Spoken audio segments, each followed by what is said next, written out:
আল্লাহ তাআলা কিয়ামতের কঠিন ময়দানে যেদিন স্বামী স্ত্রীকে চিনবে না, স্ত্রী স্বামীকে দেখে পালিয়ে যাবে, বন্ধু বন্ধুরে চিনবে না, পীর সাহেব মুরিদরে চিনবে না, মুরিদ পীর সাহেবরে চিনবে না, দলের কর্মী তার নেতারে চিনবে না, নেতা তার কর্মীরে চিনবে না, বন্ধু বন্ধুরে দেখে পালাবে। এই কঠিন মুহূর্তে সূর্যটা মাথার কাছে চলে আসবে, জমিনটা তামার জমিন হবে, আজকের জমিনের মতো নয়। মানুষ ঘর্মাক্ত, ক্লান্ত, শ্রান্ত মাথার মগজগুলো কানের ছিদ্র আর নাকের ছিদ্র দিয়ে বেয়ে বেয়ে পড়বে। বিশ্বনবী ফরমান, কিয়ামতের ওই কঠিন ময়দানে 7 শ্রেণীর ব্যক্তিকে রব্বুল আলামিন তার আরশের নিচে ছায়া দিবেন। তার মধ্যে প্রথম শ্রেণীর ব্যক্তি হলো ইমামুন আদিল, যে ইনসাফের সাথে বিচার করে, যে জাস্টিস সমাজে সার্ভ করে, যে সুশাসন নিশ্চিত করে, ওই ইমামুন আদিল। আদিল শব্দটা বুঝছেন না? ইন্নাল্লাহা ইয়া'মুরু বিল আদল, পাইছেন? আদিল। 7 শ্রেণীর ব্যক্তিকে আল্লাহ তাআলা সুশীতল আরশের নিচে ছায়া দিবেন, যেদিন তার দেয়া ছায়া ছাড়া কোনো ছায়া থাকবে না।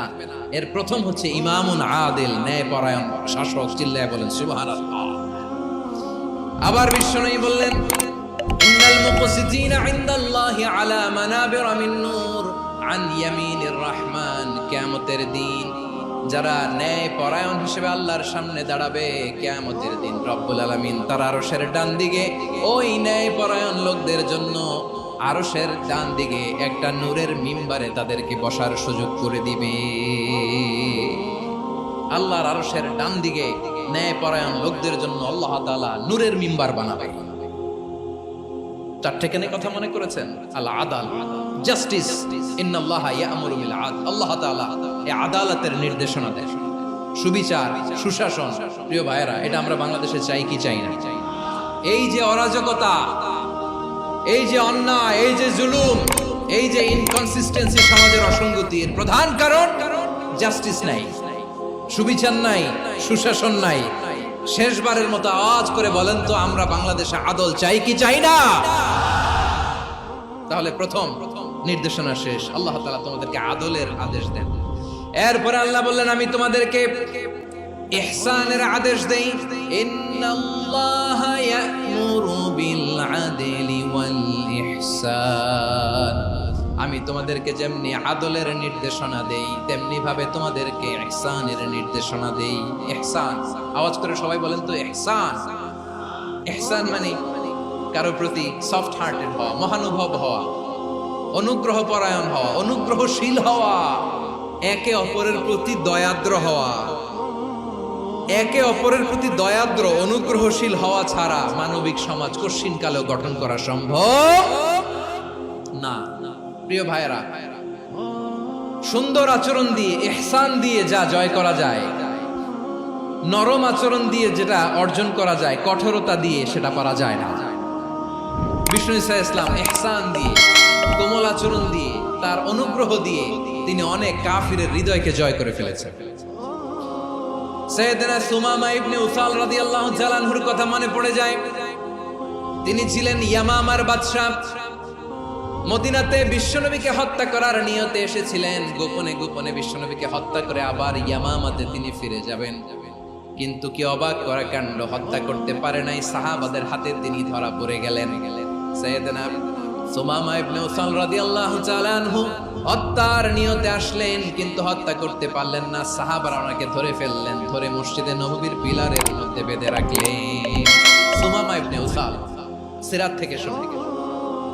থেকে শোনাচ্ছি, রাদিয়াল্লাহু তাআলা আনহু ইয়ামামার অধিপতি ছিলেন। বিশ্বনবীকে হত্যার জন্য আসছেন, ধরা পড়ে গেছেন, এখন মসজিদে নববীতে বেঁধে রাখছেন। তার মানে বন্দী। এখন স্ট্যাটাস কি? বন্দী, ক্যাপ্টিভ। বিষ্ণু ঈসা ইসলাম সাহাবাদেরকে বললেন, তার খোঁজ খবর নিও, সুমামা ইবনে উসালের খোঁজ খবর নিও। সাহাবারা বলেন, ইয়া রাসূলুল্লাহ, আপনাকে হত্যা করতে এসেছে, তার তো কঠিন ক্যাপিটাল পানিশমেন্ট হওয়া দরকার, কঠিন শাস্তি হওয়া দরকার। বিশ্বনবী বললেন, না, আমি যেটা জানি তোমরা সেটা জানো না, তোমরা সুমামার সাথে ভালো আচরণ করো।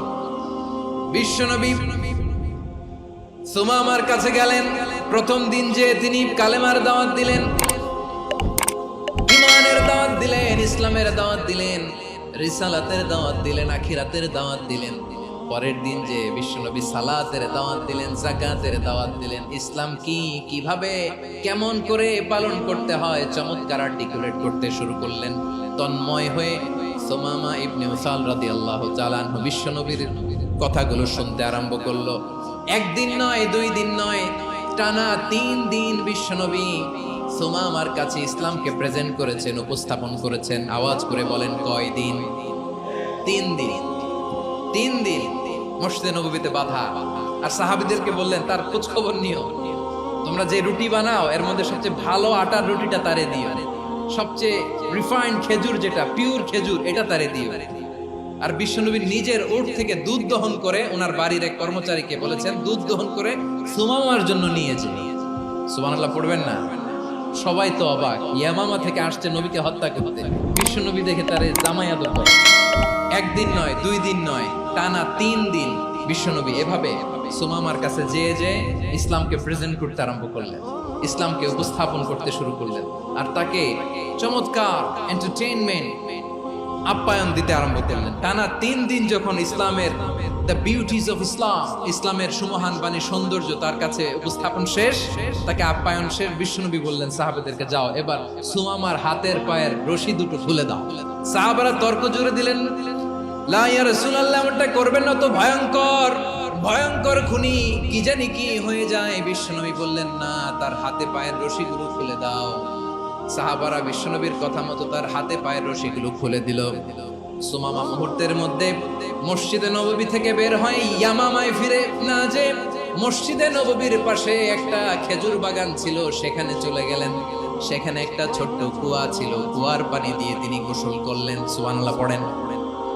কুয়ার পানি দিয়ে গোসল করে মসজিদে নববীর সামনে এসে বিশ্বনবী এবং সাহাবাদের সামনে দাঁড়িয়ে সাব্বাবা উঁচু করে বললেন, আশহাদু আল্লা ইলাহা ইল্লাল্লাহ ওয়া আশহাদু আন্না মুহাম্মাদান আবদুহু ওয়া রাসূলুহু।